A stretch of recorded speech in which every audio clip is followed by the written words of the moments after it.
ব্যথা হয়ে যায় এবং ডাইরেক্ট ব্যথা হয়ে এটা আছে রোলাক, নাম শুনছে রোলাক। এখন ওদের দায়িত্ব লোক না কিন্তু বেতন দেখেন 200 বড় ওষুধের দাম না বলতে তো দেখা বেতন ভালো বেতন খাই ধরে আমি গরম করে দিই কয়দিন পরে কি গো কিডনিটা কাম করছে কি গো। তাহলে এখন বই তো লেখা থাকলে কি আমরা ওষুধ সম্ভব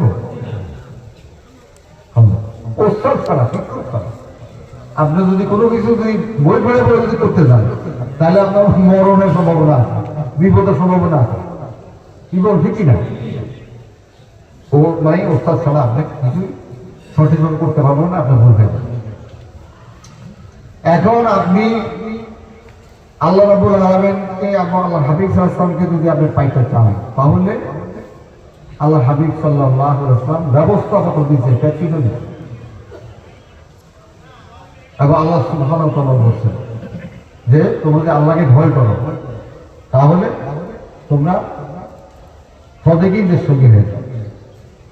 আল্লাহকে ভয় করো এবং সদেকিন তাদের সঙ্গী তোমরা হয়ে যাও।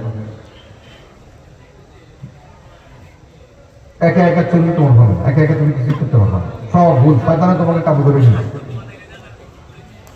এখন মনে করেন আপনি বই পড়ে পড়ে যদি কিছু করেন, ধর একজন বই পড়ে তখন বুকের শরীফে আছে যে আপনার গরম খাবার খাইলে অজু কমে, অজু চলে যাবো গরম খাবার খাইলে। বুকের শরীফে আছে আপনার স্ত্রী যদি কাজ করেন অজু চলে যাবো, বুকের শরীফে কি বল বুকের শরীফে আছে যদি আপনি আপনার লজ্জাতে যদি ধরেন অজু চলে যাবো। হাদিসের ব্যাখ্যা জানা লাগবে না, কি বল ঠিক না? একজনে একবার হতো আমির মুমিনিন লজ্জাতে ধরে অজু চলে কয়েক দুর্নামে দোষী লজ্জাতে অজু গেছে নি, অজু যায়নি। অজু যাওয়ার অনেক পথ রাস্তা, বিভিন্ন পয়েন্ট আছে, কারণ আছে। একদিন আমির মুমিনিন এই দাঁড়ায় পানি খাওয়ার জন্য মানে দাঁড়ায় পানি খাওয়া না যায় হয় পানি একবার মজলিসের মধ্যে হতো আমি দাঁড়ায় পানি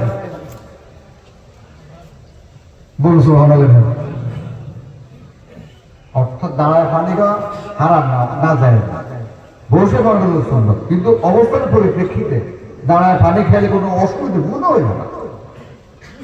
এই জন্য মানুষের মধ্যে আকীদা মারাত্মক এই হজরত আলী দেখাই দিয়েছে যে আমি খাইলাম দাঁড়ায় পানি, যা কি বল ঠিক আছে। তো সুতরাং বই দেখে কিতাব দেখে কাজ হইব না, আপনাকে শায়েখের কামের কাছে যাওয়া লাগবে। কার কাছে যাওয়া লাগবে? যেমন বিশ্ববিখ্যাত ইমাম, দুনিয়ার মধ্যে সবচেয়ে বড় আলিম, মেধাবী মেধা পর্যন্ত সবচেয়ে বড় আলিম হলো ইমাম আলবানী রহমাতুল্লাহ। কারণ ওনার বাবার হাদিস আছে কি মধ্যে ডিগ্রি, ওনার বাবার নাম বলে নাই। পারস্য এক ব্যক্তি ওই তারকা আকাশের চূড়ে তারকা থেকে এলেন নিয়ে আনে, তা আকাশ তারকা থেকে এলেন নিয়ে তার অবস্থা থাকে এমন ব্যক্তি আসবে পারস্য এলেন খোঁজার এত পাগল যে আকাশের ভিতরে এলেন থাকে, সে ওখান থেকে বলছে সুবহানাল্লাহ।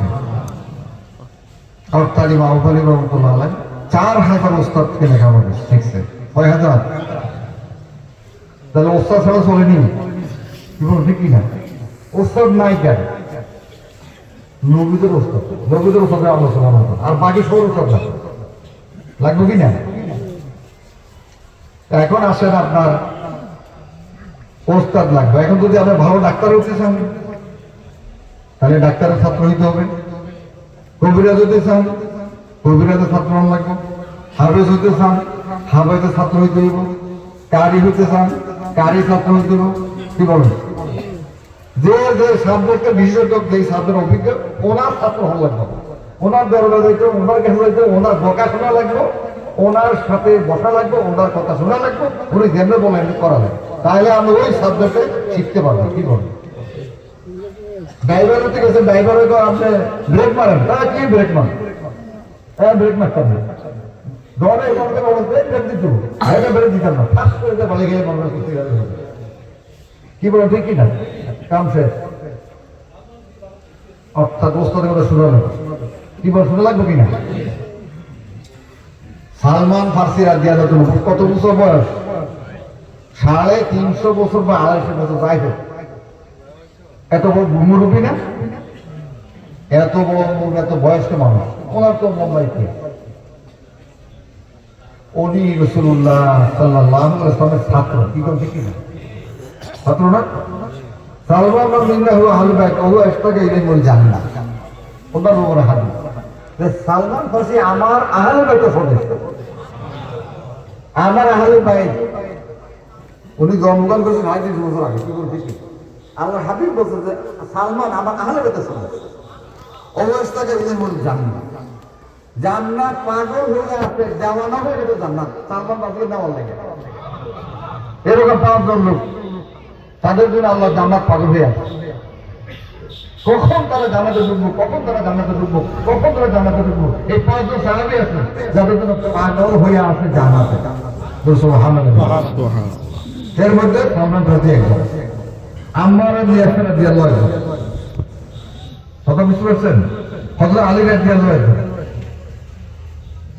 এরকম জান্নাত তাদের জন্য কি পাগল হয়ে আছে। যাই হোক, তাহলে ওস্তাদ আপনার বয়সে কি ছোট হতে পারে, ওস্তাদ বয়সে কি ছোট হতে পারে, কোনো সমস্যা নেই, আপনি এলেন শিখবেন না, ওস্তাদের কোনো বয়স নেই, ছোট যেহেতু সে ওই সাবজেক্টে অভিজ্ঞ। এখন আপনার ডাক্তারি করতে চান, ডাক্তার যদি বয়স যদি 30 বছর, আপনার যদি বলতে অসুবিধা নেই, আপনি তো ওই সাবজেক্ট তাকে শিখবেন না, ঠিক তো? বয়স চিন্তা করলে হইব না, কি ঠিকই না? এই জন্য বিশ্ব বরেণ্য যে সমস্ত মনীষী আছে, তারা আল্লাহ আল্লাহ আল্লাহ সুবহানাহু ওয়া তাআলাকে পাওয়ার জন্য, আল্লাহ হাবিব সাল্লাল্লাহু আলাইহি ওয়াসাল্লামকে পাওয়ার জন্য সাইকেল কামে লাগাতে গেছে কিনা? একজন বিশ্ব বরেণ্য একজন দার্শনিক একজন ভাই নাই, সবার ফিরে আছে, সবার ফিরে আছে। বিখ্যাত তাবেঈ সাঈদ ইবনে মুসাইয়্যিব, বিখ্যাত তাবেঈ কে? উনি 50 বছর মসজিদে নববীতে নামাজ পড়ছে, এক আওরা পানি তাকবীরে তাহরিম, তাকবীরে তাহরিম না, কি জানি বলে প্রথম তাকবীরে বলে কি জানি, কয় বছর? 50 বছর। এবং উনি কথা বলতে বাদশার বিরুদ্ধে কথা বলতে, গভর্নর উনি পুলিশ পাঠিয়ে দিয়েছে, ওনার অ্যারেস্ট করেছেন। খলিফা বলছে সাবধান, ওনাকে অ্যারেস্ট করে দেবো না, উনি যা বলে বলো, বেয়াদবি করা দেবো না, সাথে বেয়াদবি করা দেবো না। কেননা উনি আল্লাহ হাবিব সাল্লাল্লাহু আলাইহি ওয়াসাল্লামের রওজা মুবারকে এই ঈদের সময় যখন এই যে লুটতরাজ করছে মদিনা মসজিদ, তারা লুটতরাজ করছে না, অসংখ্য সাহাবীর হত্যা করছে, তখন উনি মসজিদের ভিতরে ছিলেন এবং রওজা মুবারকে আযান হইতো, একামত হইতো, উনি ওখানে রওজা মুবারকের ভিতরে নামাজ পড়ছে 3 দিন। বলে সুবহানাল্লাহ। উনি এই যে সাঈদ ইবনে মুসাইয়্যিব, এবং উনি 7 জন ফকিহ, সর্বশ্রেষ্ঠ 7 জন ফকিহ তাবেঈদের মধ্যে উনি 1 নম্বরে। এবং উনি হল আবু হুরায়রা রাদিয়াল্লাহু তাআলার মুরিদ। কার মুরিদ? আবু হুরায়রা রাদিয়াল্লাহু তাআলা। এবং ওনার পীর আবু হুরায়রা, আবার শ্বশুর পীর, কথা বুঝতে পারছেন? আবু হুরায়রা রাদিয়াল্লাহু তাআলা। আর আপনারা জানেন আবু হুরায়রা রাদিয়াল্লাহু সবচেয়ে বেশি হাদিস বর্ণনা করেন সাহাবী। তো ওনার জামাই শ্বশুর যদি বড় সাহাবী হাদিস বর্ণনা করে, জামাই তো অটোমেটিক হাদিস বেশি পায়, শ্বশুরে জামাই করবে না হাদিস, কি কম? এরকম মরগান হযরত হাসান আল বসরি, বসরা, ইরাকের বসরার অধিবাসী হাসান আল বসরি, উনিও শিশু ছিল, উনি সাহাবী হতে পারে না, যদি কথা বলতে পারতো সাহাবী হয়ে যেত। নবীজির মানে স্ত্রী উম্মে সালামা রাদিয়াল্লাহু তাআলার দাসী, ও দাসীর মেয়ে, কিন্তু নবীজি ওনাকে করে গেছে হাসান বসরি, কিন্তু শিশু ছোট। বলো সুবহানাল্লাহ। একটু যদি কথা বলতে বড় হতো তুমি সাহাবী হয়ে গেল। সুবহানাল্লাহ। উনি 70 জন সাহাবীর ছাত্র হাসান বসরি, আর ওনার সর্বশ্রেষ্ঠ ওস্তাদ হলো হযরত আলী রাদিয়াল্লাহু আনহু। কি বলেন? কাদরে তরিকা, মানবতার ভান্ডার হযরত আলী রাদিয়াল্লাহু আনহু দিয়েছে হাসান বসরি। বলো সুবহানাল্লাহ। তাহলে এখন তাবেঈদের ওস্তাদ পাইছেন তো, সাহাবী, সাহাবীর ওস্তাদ আল্লাহ হাবিব সাল্লাল্লাহু আলাইহি ওয়াসাল্লাম। আমার তাবেঈদের ওস্তাদ তাবেঈ, এর মধ্যে সিস্টেমটা আসছে। সুতরাং ওস্তাদ ছাড়া কোনো রাস্তা নেই। এখন এখন ওস্তাদ কয় প্রকার? দুই প্রকার ওস্তাদ। এক প্রকার ওস্তাদ হইল শরীয়তের ওস্তাদ, উনি আপনাকে এলমের শরীয়ত শিক্ষা দেয়, উনি তালিম দেয়। কি দেয়? তালিম। তালিম মানে শিক্ষা দাও। আর এক পর ওস্তাদ হইল, উনি হইল তাওয়াজ্জুহ দেয়, মারেফতের ওস্তাদ। আপনারা এর আগে তো শুনছেন শরীয়ত মারেফত। এলম কয় প্রকার? আল ইলমু ইলমান, ইলমুন বিল কালবি ফাযাকা ইলমুন নাফি ওয়া ইলমুন আলাল লিসান ফাতিলকা হুজ্জাতুল্লাহ আলা ইবাদিহি। এলমের কয় প্রকার? দুই প্রকার। এক হলো কলবের এলম, এটাকে আল্লাহ হাবিব বলেছেন ইলমুন নাফি, উপকারী এলম। আরেক হলো জবানের এলম, ইলমুল লিসান, জবানের এলম। এই এলমটা, এটাকে বলা তালিম। জবান দিয়া তালিম দেয়, শিক্ষা দেয়, মুখ দিয়া শিক্ষা দেয়। জবানের এলম তালিম, তালিম দেয়। কি তালিম দেয়? কিনা কোরআনের তালিম দেয়, হাদিস তালিম দেয়, মক্তবে গেলে বাচ্চাদের কোরআনের তালিম দেয়, তারপর জিকিরের তালিম দেয়, গুরুশিবের তালিম দেয়, বিভিন্ন খতমে খাজা বিভিন্ন তালিম দেয়, শিক্ষা। আবার যারা ইসলামী না, স্বাভাবিক অঙ্কের তালিম দেয়, ইংরেজির তালিম দেয়, সমাজ বইয়ের তালিম দেয়, ডাক্তারকে চিকিৎসার তালিম দেয়, বইয়েতে ইঞ্জিনিয়ারিং তালিম দেয়, তাই কিনা? অর্থাৎ জবান দিয়ে যা শিক্ষা দেয় ওটাকে বলো তালিম। এটা মুখ দিয়ে দেয়, শিক্ষকের মুখ দিয়ে দেয়, জবান দিয়ে দেয়। তো শিক্ষকের ফাইভ থেকে মাথা, শিক্ষক আগে শিখছে, কি বলেন? তাহলে জবান অর্থাৎ তালিম আসে শিক্ষকের মাথা থেকে, শিক্ষকের মস্তিষ্ক থেকে। শিক্ষকের জবান হইয়া, ছাত্রের জবান হইয়া ছাত্রের মস্তিষ্কে ঢুকে, এটা হলো শরীয়ত। কি কম?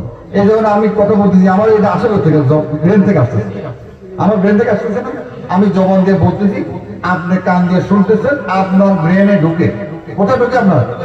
আপনাকে হাতে ঢুকে নি, না কানে ঢুকে, নাকি পায়ে ঢুকে, না হাঁটুতে ঢুকে? কোথায় ঢুকে? আমার কথাটা আপনার ব্রেনে ঢুকে। কান কর্ণ করে যায়, কানে বাড়ি খেয়া ওই ওটা বুঝেন, বুঝ শক্তি আছে, আপনার ব্রেনে ঢুকে।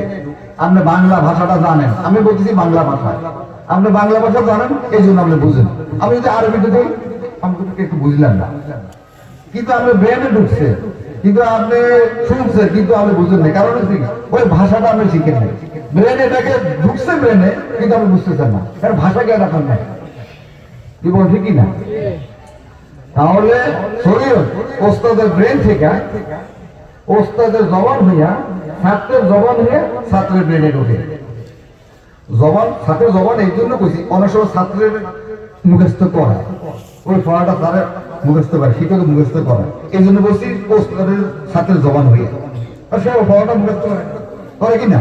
শিক্ষকের মুখস্থ করে না, মুখস্থ করে। হাফেজা হুজুরের ছাত্রের কোরআন মুখস্থ করে। ওই জন্য ওস্তাদের জবান হয়ে, ছাত্রের জবান হয়ে ছাত্রের ব্রেনে ঢুকে। তাহলে শরীয়ত ঢুকে কিভাবে? শরীয়ত ব্রেন টু ব্রেন ট্রান্সফার। কি বলেন? মস্তিষ্ক থেকে মস্তিষ্ক, ওস্তাদের মস্তিষ্ক থেকে এলেন জ্ঞান ছাত্রের মস্তিষ্কে ঢুকে। ছাত্র সে আলেম হয়ে যাবে, ছাত্র সে ওই বিষয় সে জানা হয়ে যায়, তার মুখস্থ হয়ে যায়। এমন বিষয়টা বুঝতে পারছেন? আর এক প্রকার ওস্তাদ হইল মারেফতের ওস্তাদ। উনি কি দেয়? তাওয়াজ্জুহ দেয়। উনি কি দেয়? তাওয়াজ্জুহ, তালিম না, তাওয়াজ্জুহ দেয়। তালিম দেয় মুখ দিয়া, আর তাওয়াজ্জুহ কি দিয়া? কলব দিয়া। তাওয়াজ্জুহ কি দিয়া? কলব দিয়া। এই জন্য আপনারা বই পুস্তকে পাইতেছেন যে আমি আমার কালবেদির মতো হয়ে আছি, আমার কাল আমার সাইকেল কালবেদির মতো হয়ে আছে, আমার সাইকেল কাল আমার দাদা হুজুর বাজে মতো, ওনার কাল রসুল্লাহ মতো হয়ে আছে, এইভাবে নিয়োগ করে না। অর্থাৎ কলবকে কলব, কলবকে কলব। অর্থাৎ এলমে মারেফত সাইকেল কলব থেকে আসে। কোথায় আসে? মুরিদের কালবে। কলব টু কলব ফাংশন। ইনাল মারেফাতা ফেরুল কালব। মারেফত হচ্ছে কলবের ফাংশন। অর্থাৎ ওস্তাদের কলব থেকে এলমে মারেফত ট্রান্সফার হইয়া ছাত্রের কালবে ঢুকে। ট্রান্সফার হয় না? আমরা মোবাইল দিয়ে, মোবাইল থেকে আমরা ভিডিও কল